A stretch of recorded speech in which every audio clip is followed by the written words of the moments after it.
From Lagos, the nation's commercial capital, this is the News at 10. Live from Channels Television. Reporting tonight, Wawodo.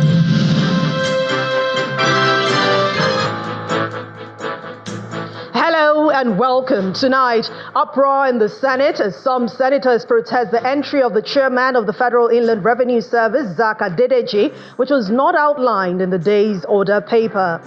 Former Governor Yahya Bello of Kogi State pleads not guilty to the 16-count charge bordering on alleged 110 billion naira fraud. And President Bola Tinubu arrives France for a 3-day state visit to further cement relations between Nigeria and France. And on business news, Nigerian Upstream Regulatory Commission surpasses revenue target by 49% amid global challenges.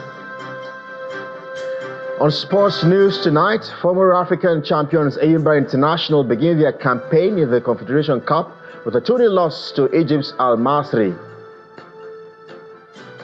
From Abuja, the nation's capital, troops of the Multinational Joint Task Force destroy terrorist gun truck and capture additional cache of weapons in clearance operation in Kukawa axis of Borno State. And in international news from London, a ceasefire between Israel and Hezbollah has come into effect in Lebanon after more than a year of fighting.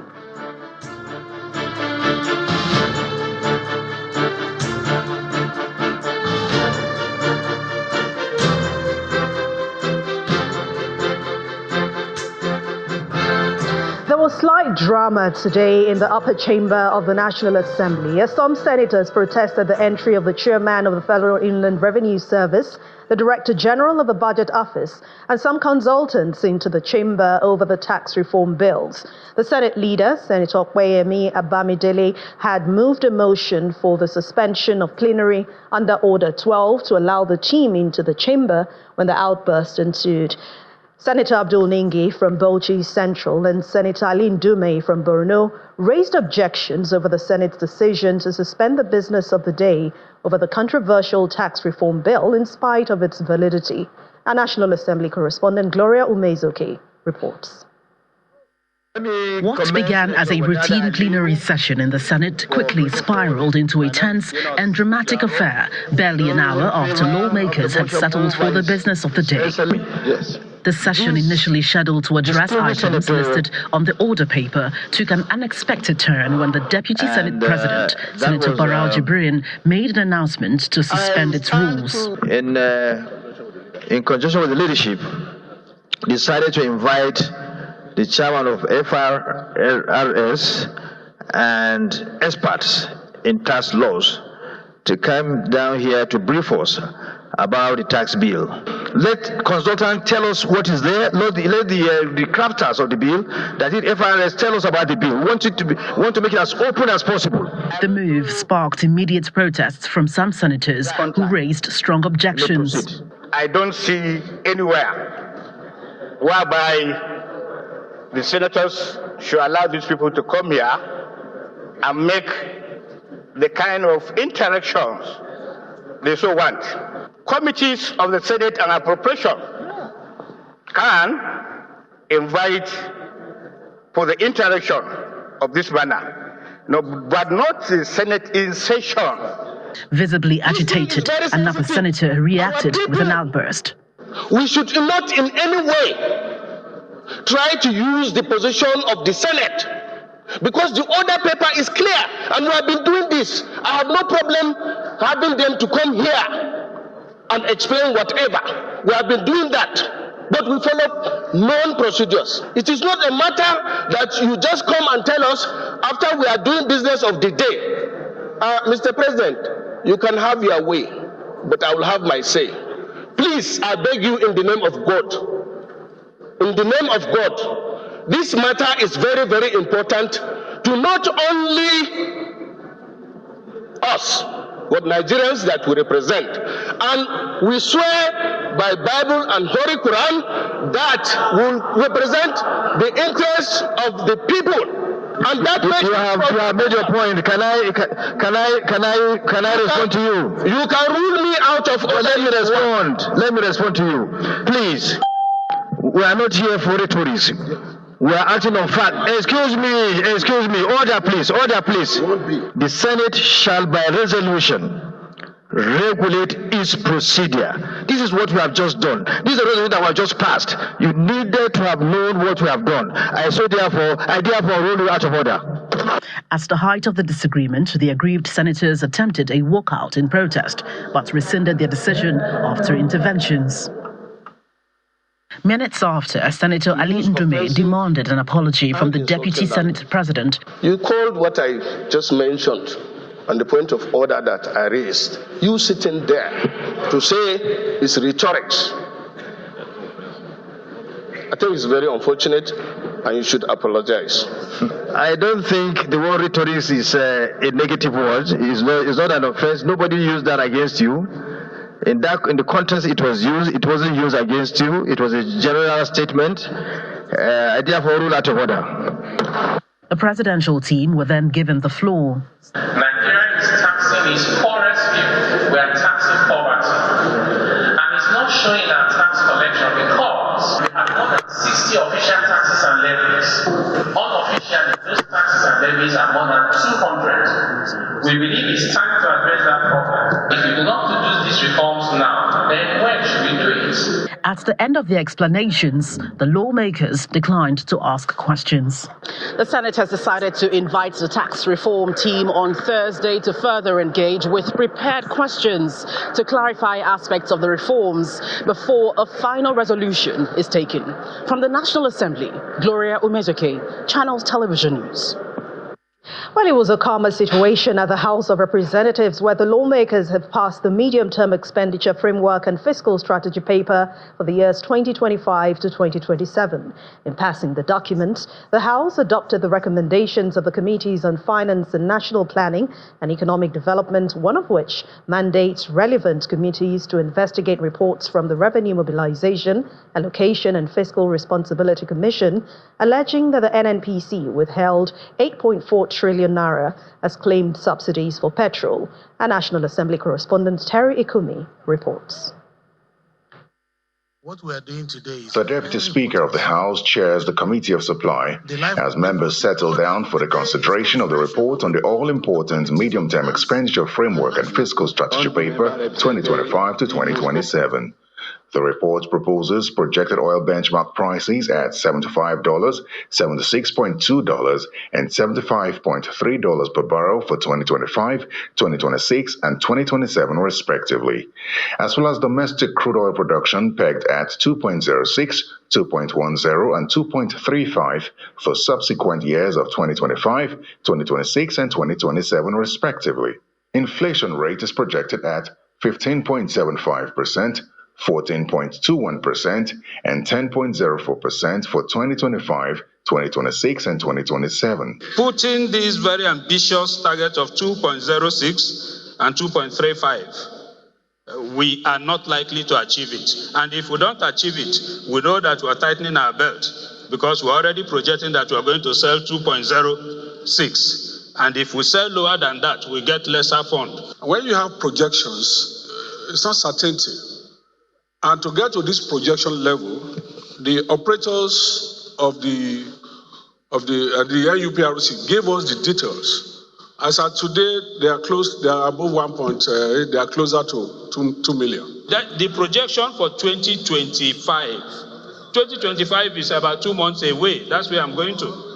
So I'm saying that the projection is over ambitious. Minority Leader, 2025 is not January 2025. That it will happen in 2025 is a projection. Not a word, but so when you say it's only 2 months, I don't think that is very logical. We're saying the projection is saying within the year of 2025. Lawmakers also react to the proposed GDP growth rate of 4.6, 4.4, and 5.5% for 2025, 2026, and 2027, as well as exchange rate of 1,400 naira to a dollar. The Chinese were in the embassy and they were asking me that people in Nigeria now, they come only to buy machineries that it appears Nigeria wants to start producing. So many industries are coming up. The GDP definitely might be more than this. The CBN, the Monetary Policy Committee, hiked interest rate yesterday. I think by it's currently at 27.5%. The governor met the House committee recently, Your Excellency, and he assured us that they've taken their decisions based on accurate data. The problem is it's always better to underpromise and overdeliver. There is a risk in this aspect, and we go back to borrowing, and they'll see us as the house that is accepting borrowing. Let us revert to managed floating. If they're saying 1,004, with the understanding that we are going to do managed floating, then I'll go with 1,004. The House also adopts the recommendation to investigate reports from the Revenue Mobilization, Allocation and Fiscal Responsibility Commission alleging that the NNPC withheld 8.48 trillion naira as claimed subsidies for petrol. The investigation is expected to address the NATI report that the NNPC also failed to remit 3.6 trillion naira in taxes to the federal government. Terry Ikumi, Channels Television News. We head to the courts now, where the former governor of Kogi State, Yahaya Bello, has pleaded not guilty to the 16-count charge bordering on alleged fraud. The Economic and Financial Crimes Commission, the EFCC, had arraigned Mr. Bello on charges at the Federal Capital Territory High Court, Abuja. His counsel, Mr. Joseph Daudu, subsequently moved his application for bail, and the trial judge, Justice Mariana Neni, adjourned the case to December the 10th for ruling. In the meantime, the judge ordered that the defendants be remanded in the custody of the EFCC. Our correspondent, Manuela Ekele, reports.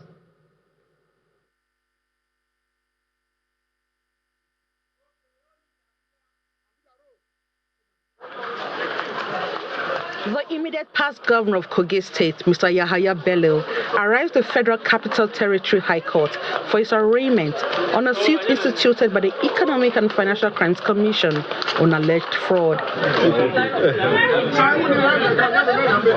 He acknowledges greetings from his supporters and makes his way into the very filled courtroom, consisting of lawyers and his supporters.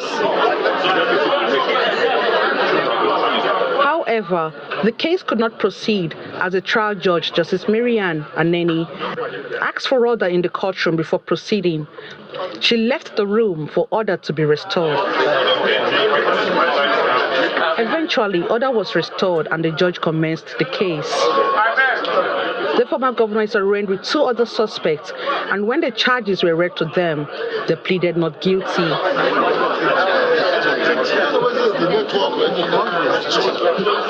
The former governor's counsel, Mr. Joseph Daudu, applied for his bail, which was opposed by the counsel to the Economic and Financial Crimes Commission, Mr. Kemi Pinero. Mr. Pinero argued that the bail application expired in October and asked the court to commence trial immediately. However, the defendant's counsel clarified that the motion for bail in respect to the former governor was filed on November 22, 2024. Mr. Bello's counsel also countered the request to commence trial immediately, asking for more time to study the charges.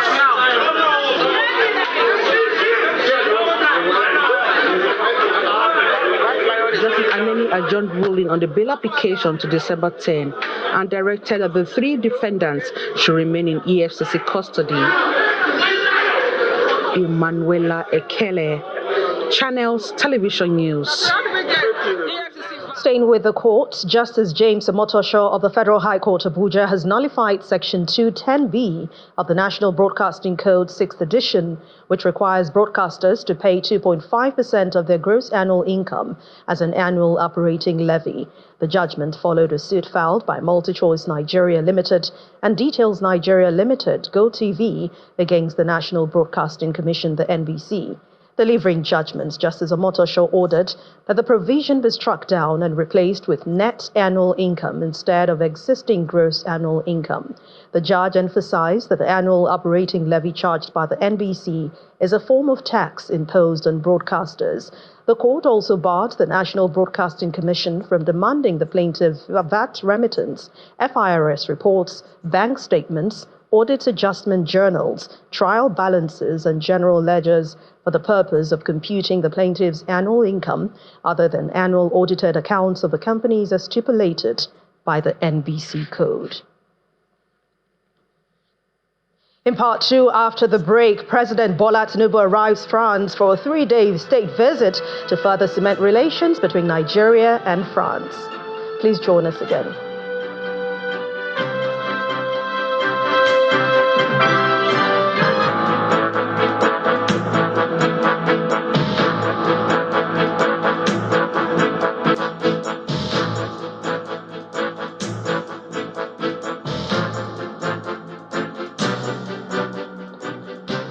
Welcome back. If you've just joined us, you're watching the news at 10, coming to you live from Channels Television. A reminder of our main stories. Uproar as the Senate, some senators protest the entry of the chairman of the Federal Inland Revenue Service, Zach Adedeji, which was not outlined in the day's order paper. Former Governor of Kogi State, Yahya Bello, pleads not guilty to 16-count charge bordering on alleged 110 billion naira fraud. And President Bola Tinubu arrives France for a 3-day state visit to further cement relations between Nigeria and France.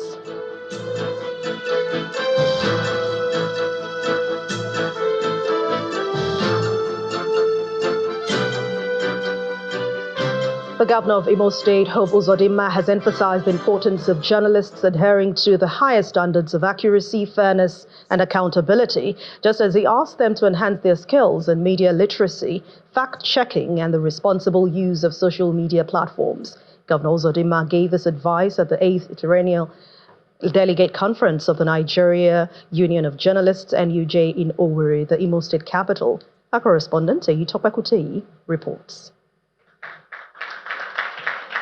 It's the 8th Triennial Delegate Conference of the Nigerian Union of Journalists, where delegates and journalists across the country are expected to elect new national executives that will steer the affairs of the union for the next 3 years. The theme for this year's conference is Media and Democracy. In his welcome address, the outgoing national president of the Nigerian Union of Journalists, Chris Isiguzu, commends the Imo State government for supporting the union in hosting this year's conference. He acknowledges the giant strides members of the union attained under his leadership in the last 6 years, despite the numerous daunting challenges. 6 years ago, you entrusted me with the leadership of this great union. Together, we have raised the bar. We have redefined what it means to be a journalist in Nigeria. We have given the NUJ, and indeed journalism, a pride of place, not only within our borders, but also on the global stage. The representative of the chairman of the occasion, Senator Osita Izunaso, tasks journalists on balanced and responsible reporting. I want to acknowledge the many challenges that Nigerian journalists face, from harassment, intimidation, the economic constraints, particularly in the private sector, where some people who are privileged to own newspapers believe that journalists should be able to fend for themselves, that have given them a platform to go and write and survive. This is wrong, and this is the reason why journalists should begin to think of teaming up to own their own newspapers. Because with your intellect, with what you do, you can hold the fort and make a better Nigeria. For the governor, Senator Hope Uzodinma, the leadership of the NUJ has an important role to play in dealing with challenges of disinformation and fake news while upholding the integrity of the journalism profession. Journalists must be symbols of truth. You must diligently verify facts and provide accurate and unbiased reporting. It is this commitment to truth that builds public trust. As journalists and delegates gather at the 8th Triennial Delegate Conference to elect new leaders, the theme Media and Democracy underscores the critical responsibility of the press in preserving democratic values that is necessary for a healthy democracy. Eyitope Kuteyi, Channels Television News. Let's turn our attention to security matters now as we head over to Abuja studios where Maokwe Ogun Yusuf is standing by. Hello, Maokwe.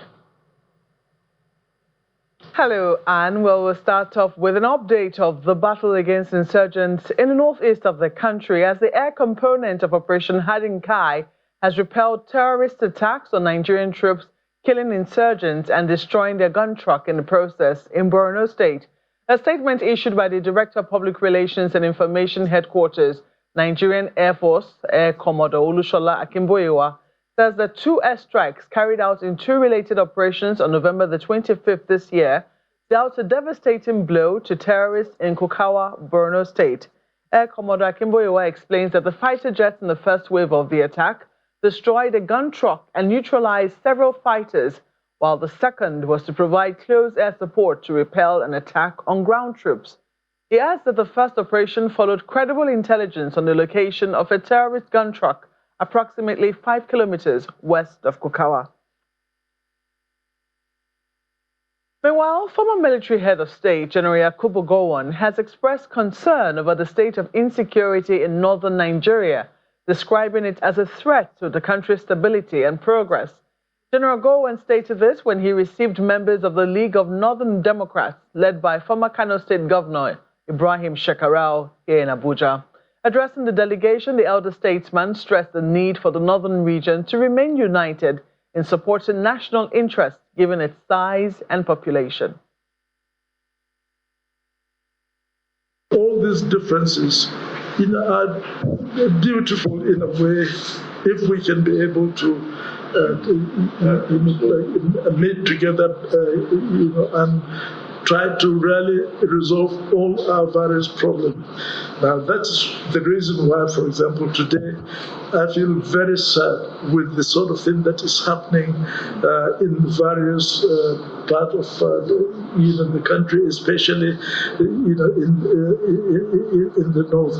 And recently I learned about this group from Sokoto, Shadira, yes, Lukra, and I understand that they came from Mali. They came from Mali. Yes, so that it is, and so a new group coming in and to create some problem for us. Yes. So I think, let me say that, I'm certainly very honored and delighted that you are able to come and see me. And the introduction that you all made of yourself, etc., touched me very much indeed.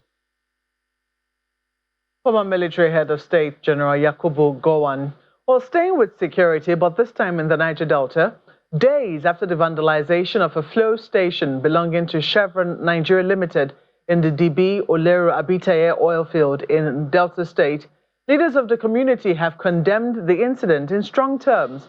The community leaders say they would not allow faceless criminals operate within their domain, leading a team of community leaders, security agencies and government officials, including the chairman of Warri North local government area, to the scene of the destruction. The group calls on security agencies to fish out the perpetrators and bring them to justice.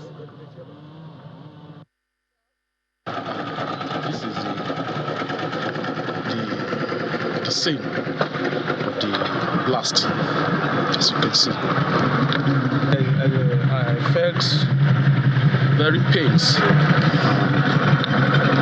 not happy at all for this to happen in my local government, because it's not our style, and what's happened here is barbaric, and it will go a long way to affect our revenue in the state, the local government, even the federation. We are here with him first to show concern and to condemn this act. This act is not our style, even though we have cause to vent our anger. Not this approach. This approach is a criminal act, and this approach, we will not allow it to repeat itself. We, the community, the host community here, we will ensure that the perpetrators of this act will be brought to book with all seriousness. So therefore, our advice to our youth here is that they should refrain from such a barbaric heart. Because if you do this, the company will have option to shut down and leave this environment. And as a result, our people will suffer a lot. If not this oil, nobody will have recognized us here. It is because of this oil that the federal government, the state, the local government recognize us here as a critical stakeholder. Away from security and related matters, Africa must focus on building an education system that guarantees the future of youths. That's the thrust of discussion at this year's ongoing Global Africa Conference organized by the British Council in Abuja. Speakers, including the British High Commissioner to Nigeria and Nigeria's Minister of Education, say skill-based education is the way to go. From across 19 African countries and the United Kingdom, education experts have gathered for the Going Global Africa 2024 conference organized by the British Council.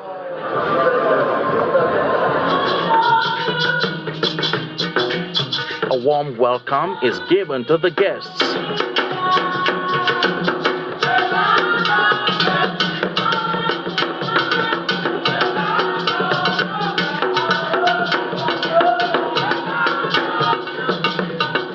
When the event kicks off, the discussion centers on the need to build a sustainable and relevant tertiary education institutions in Africa that align with global talent demands. We therefore have a huge opportunity across Africa to support a generation to gain the skills and learning they need if they are to lead and to try new things. The British High Commissioner to Nigeria speaks on the contribution of the UK government to education development in Africa. A transnational education partnership that we've agreed in Nigeria just recently. And it's creating more linkages between Nigerian higher education institutions and UK universities. And we hope in time that it's going to unlock more finance, more expertise, more partnerships between UK institutions and Nigerian institutions. That is a win-win. During the plenary session, speakers called for skill-based school curricula. We need to get as many girls as well involved in what we do. Get girls to be in STEM subjects. They should be able to get jobs that are in science and technology. Tertiary institutions must ensure that the content taught in our institutions are not just up to date, but they are constantly relevant. It is time to shift our focus from mere academic achievement to developing round individuals equipped with critical thinking, problem solving, and effective communication skills. Away from the hall, the Minister of Education tells journalists about the federal government's decision on sponsorship of scholars abroad. We've cancelled foreign training for scholars. We will use those money. We're spending the amount of money we're spending to train one scholar abroad. We could use it to train 20 people here. We will be training everybody here. We will unleash capacity in our university. Over the next 3 days, participants will share knowledge and build a global network to shape the future of further and higher education across Africa. Still ahead on the news at 10, Nigeria Upstream Regulatory Commission surpasses revenue target by 49% amid global challenges. That's on business news. Please join us again. Welcome back. President Bola Tinubu, accompanied by the First Lady, Senator Oluremi Tinubu, has arrived in Paris for a 3-day state visit to fortify Nigeria-France relations. According to the statement by the presidential spokesman, the plane touched down at Orly Airport around 5:10 p.m. today, and President Tinubu was welcomed with full military honors by the French Republican Guard, marking a ceremonial start to his visit. The official engagement will begin on Thursday at the historic Les Invalides, where French President Emmanuel Macron and First Lady Brigitte Macron will warmly welcome and receive President Tinubu. The visit will continue with distinguished reception at Palais de l'Élysée, honoring the Nigerian leader. The visit aims to enhance bilateral ties, focusing on key areas such as agriculture, security, education, health, youth engagement, innovation, and energy transition. To politics now, the governor of Edo State, Monday Okpeholo, has frowned at the deplorable condition of some schools within the Benin metropolis in Oredo local government area of Edo State, pledging to correct defects, including insufficient classrooms and teachers, which he detected during a visit to schools today. The chairman of the State Universal Basic Education Board, Paddy Yamu, who was on the exercise with the governor, disclosed that he had briefed the governor on the situation following a prior visit, and the governor's determination to match words with action had propelled him to embark on this inspection tour. Early Wednesday morning, Governor Monday Okpeholo and top government functionaries, including the newly sworn-in chairman of the State Universal Basic Education Board, SUBEB, Paddy Yamu, make this stop at Eweka Primary School in the Bazagbon community in Oedo local government area of Edo State. It's said to be the lone primary school serving the community.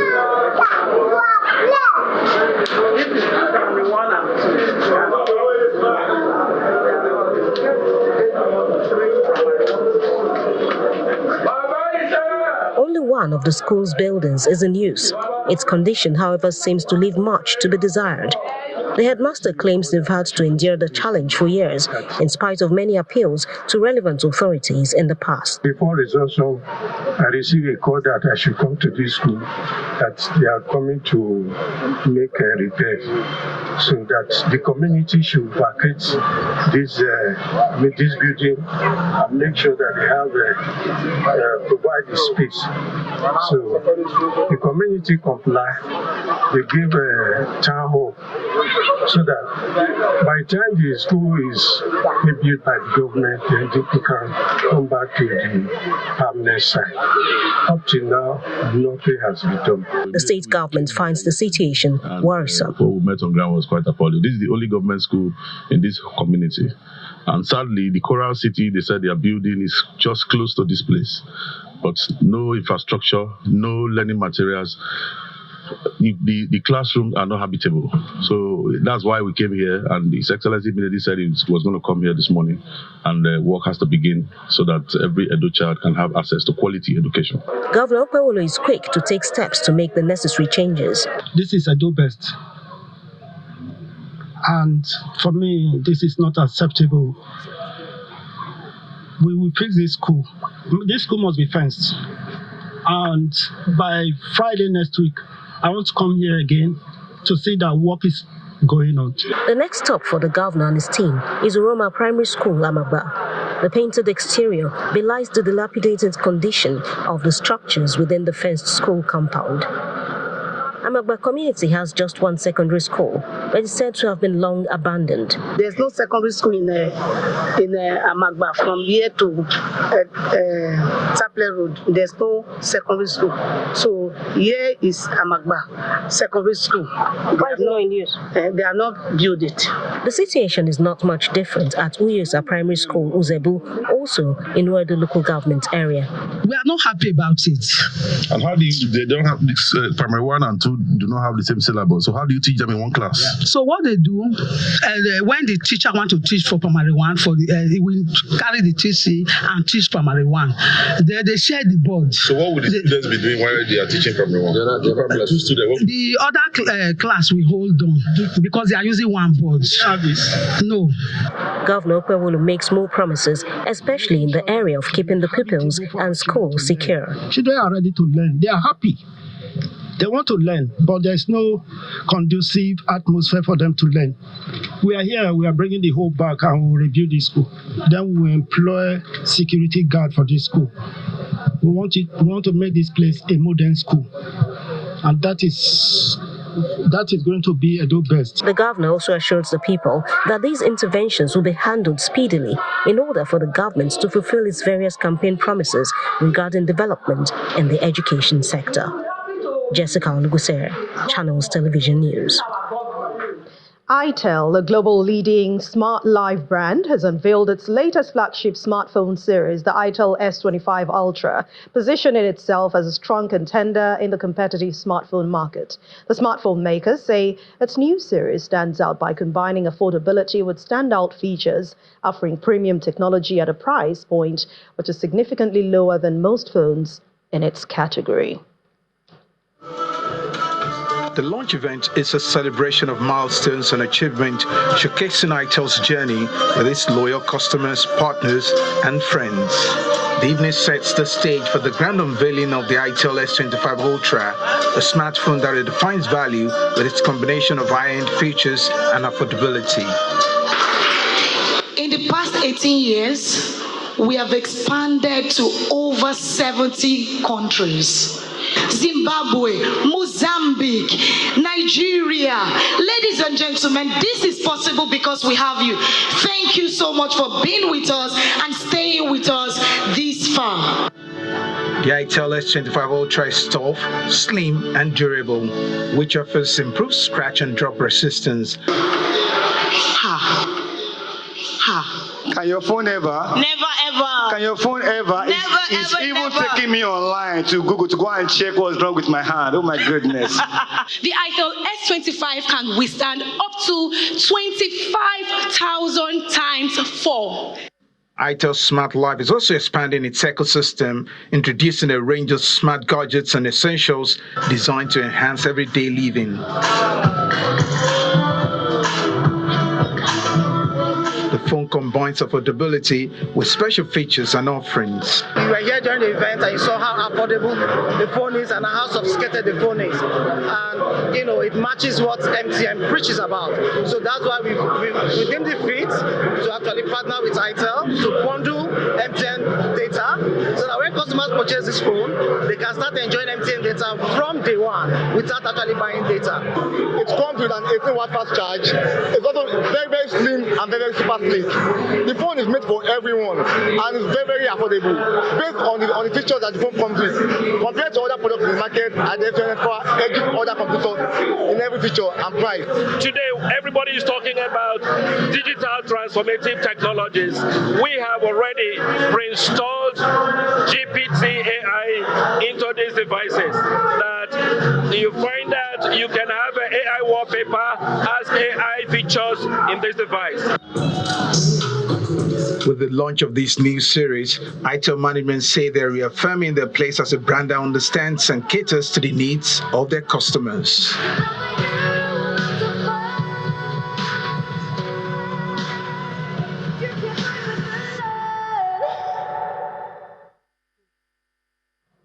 The Minister of Trade and Investment, Jumoke Oduwole, says the federal government will address challenges faced by the Nigerian exporters and promising the government's assistance to them in order to improve the nation's foreign exchange. She gave this assurance at a one-day ministerial exports consultation as key stakeholders engaged in an impactful discussion to address impediments faced by Nigerian exporters. Officials from the Ministry of Trade and Investment, the Nigeria Customs Service and regulators converge on the Civic Center in Lagos to explore ways of boosting the exportation of Nigerian commodities. The ministerial export consultation, among other things, seeks to make the country's commodities marketable globally. The point we're trying to make here is that, yes, our exports are growing, yes, we have plans, but those plans must not be in isolation, but within the context of broader global trends. Some of the exporters here tabled their concerns and how they believe they should be better addressed. The cost of transportation and the documentation, etc., is a tremendous scope for improvement to reduce the transaction cost. Assuming that in Nigeria, the government can invest a little on the issue of building warehouses, silos where the farmers can get their goods. The Executive Director, Nigeria Export Promotion Council, and the Controller General of Customs, however, allayed the fears of the exporters. Up till now is about 23 documents you need to fill to open NXP. We will work with the Honorable Minister's support. We are going to go back to CBN. We are going to work with the relevant stakeholders, and we're going to crash it. Never are we going to allow our processes and procedures to constitute impediment to the development of exports. The Minister of Trade and Investment, Jumoke Oduwole, assured the exporters of financial and other forms of support for the smooth facilitation of their businesses. So we've listened to your broad strokes. Some of you have gone deeper than others, and I've taken copious notes. We will make an action plan that we'll bring back to you with timelines, and I believe 2025 is going to be a great year.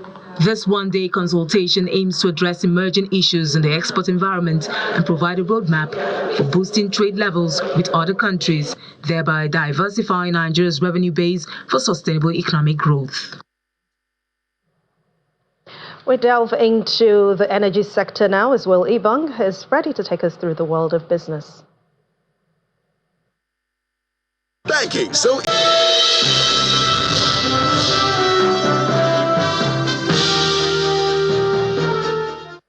Thank you, Anne. Now, the Nigerian Upstream Petroleum Regulatory Commission, NUPLC, says it has exceeded its 2024 revenue targets by 49% despite global challenges in the oil industry. And this achievement was revealed during a public session reviewing Nigeria's medium-term fiscal framework. The NUPLC attributes the revenue boost to regulatory reforms, efforts to eliminate inefficiencies, and attract investments, even amid global divestment from oil and gas assets. The NUPLC's Chief Executive, Benga Kumalafe, expresses optimism about continued growth, citing initiatives like the 1 million barrels per day project and the drill or drop policy as key factors driving success. And the Enugu State Governor, Peter Mbaz, unveiled the 2025 appropriation bill totaling 971 billion naira to the State House of Assembly, titled Budget of Exponential Growth and Inclusive Prosperity. It aims to accelerate development across the state. The budget allocates 133 billion naira to recurrent expenditure, while 837 billion naira is earmarked for capital projects, nearly double the 414 billion naira in the 2024 revised budget.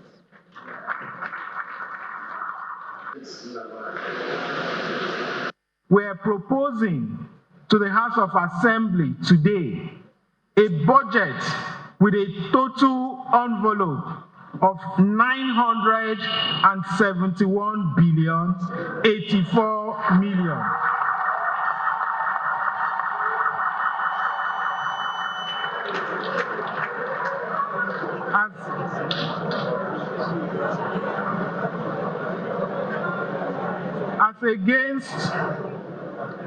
As against the budget for 2024 fiscal year, which totaled 521 billion 556 million 386,000.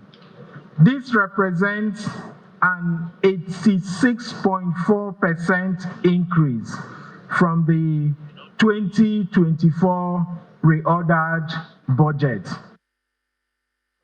And let's check out the domestic equities market, which ended the midweek trading in the red as investors take profit in Aradel amid dividend payouts. Laddie Williams tells us more. Hello and welcome to the stock market report. Well, the midweek trade closed in the red today, and that's after the 25 basis points hike by the MPC that some have described as a dovish hike compared to 50 basis points. Well, 97,296 points, 0.35%, a big drop was seen today. Yesterday, it was flat. That was the trade, 58 trillion. That's for the market cap now, losing the 59 trillion level. Let's look at the market mover with sell interest there with Aradel Holdings and about 23 other stocks. That pulled the market down today with Aradel closing at 473 naira 30 kobo, losing that 500 naira level. Well, and looking at this pullback now, we see for the banking counter, that's up 0.14%. So we see some kind of recovery for the banking counter. Consumer goods down 0.34%, with oil and gas adding a big 1.02%. But that big drop there we saw with Aradel and 23 other stocks, that gave the bears room to play in the last trading week of November.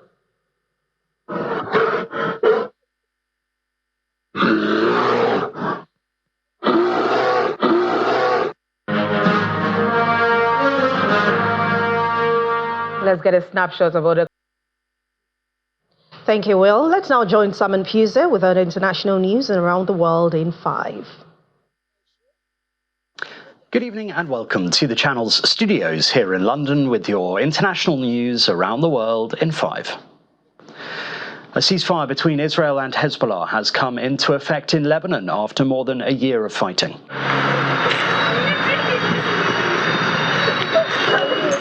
Here, residents in the city of Tyre celebrating as the ceasefire took effect. It puts to an at least temporary end to nearly 14 months of conflict between Israel and the Iran-backed militant group. The deal was announced by Israel, France and the US, with President Joe Biden saying it aims to be a permanent cessation of hostilities. Attacks by both sides were recorded until shortly before the ceasefire started. Fighting had been ongoing for nearly a year when in late September Israel intensified bombardments and launched a ground invasion against Hezbollah. The war has been Lebanon's deadliest in decades, killing more than 3,823 people, according to local officials. Mr. Speaker, the ceasefire announced in Lebanon is long overdue, but demonstrates that diplomacy can succeed even in the most challenging of circumstances. We must seize this opportunity to build trust, de-escalate tensions, and push for a wider ceasefire. An Egyptian diver who helped in the rescue operation after a tourist boat sank in the Red Sea says rescuers had to search the vessel by torchlight to find its passengers and crew. Rescuers found 4 bodies and 5 survivors on Tuesday after Sea Story, which was carrying 44 passengers and crew, sank on Monday after reportedly being hit by a large wave near Marsa Alam. The victims' identities have not yet been disclosed by authorities. Opposition supporters in Pakistan have temporarily called off protests demanding the release of jailed former Prime Minister Imran Khan a day after marching on central Islamabad. Protesters had vowed not to leave the capital until Khan's release, but as they breached barriers and made their way to Democracy Square on Tuesday, they were pushed back by police and were met with volleys of tear gas. At least 6 people, 4 security officers and 2 civilians have died in clashes during the latest protests, which began on Sunday. Khan's party said in a statement that the protests had been temporarily suspended due to the government's brutality. A police officer who tasered a 95-year-old woman with dementia symptoms at an Australian care home has been found guilty of her manslaughter. Christian White used his weapon on Claire Nowland after the great-grandmother was found wandering with a small kitchen knife in the early hours of the 17th of May 2023. Her death a week later caused public outcry, but White, a senior constable, argued at trial that his use of force was reasonable and proportionate to the threat. Voting is underway in Namibia in what could be the most competitive election since independence from white-ruled South Africa 34 years ago. Netumbo Nandi-Ndaitwah is seeking to become the country's first female president. She is the candidate of the governing Southwest Africa's People's Organization to replace Hage Geingob after he died in February after 9 years in office. But high unemployment, poverty, inequality and corruption allegations have eroded support for her party. Spanish Prime Minister Pedro Sanchez has announced 2.3 billion euros in additional aid to reconstruct Valencia after the deadliest flash floods in Spain's modern history. More than 220 people died and 5 people are still missing after torrential rains on October 29th triggered floods that swept through the suburbs south of the regional capital Valencia. The measures are on top of the 14.36 billion euros previously announced.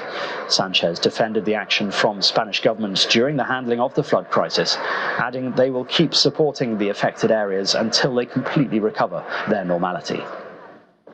And one of the innovations at this year's Paris Olympics was supposed to be an electric flying taxi service. Germany's Volocopter promised its electric-powered 2-seater aircraft, the VoloCity, would be ferrying passengers around the city. But it never happened. Instead, Volocopter was urgently trying to raise fresh investment to keep the firm going. Talks to borrow 100 million euros from the government failed in April. Volocopter is one of dozens of companies around the world developing an electric vertical takeoff and landing aircraft. Their machines promise the flexibility of a helicopter, but without the cost, noise and emissions. And that's your international news around the world in 5. Now back to the channel's studios in Lagos.